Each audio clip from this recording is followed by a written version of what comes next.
Mayong adlaw mga kapatid, liway abas ni para sa News 5 Bisaya.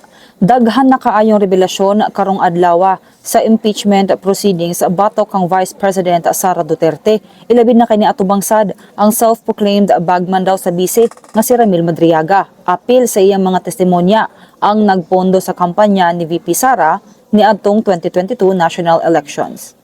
Gibutyag ni Madriaga nga apil ang financial officer sa Pharmaly Pharmaceuticals nga si Lin Wei-xiong ang nitabang og pondo sa kampanya ni VP Sara niadtong 2022. Niadto kunong 2020, sumala ni kang Madriaga, gisugo siya ni former President Rodrigo Duterte nga mugnaon ng Social Justice, Innovation and Progress Pilipinas o ISIP o Inday Sara is my president para sa mga supporter ni VP Sara. Niabot daw sa 175 million pesos ang nadawat gikan kang Lin Wei-xiong para sa organizing efforts, promotional o campaign activities sa ISIP. Ingon pa ni Madriaga, gisulod ang kwarta sa pipila kadagkong backpacks ug bags. Dugang paniya, present si Lin Wei-xiong sa pagdawat niya sa kwarta, kauban ang duha pa ka individual. Gawas pa ni Lin, gimanduhan daw si Madriaga ni FPRRD nga mukuha og 100 million pesos gikan kang Maestrado Lim.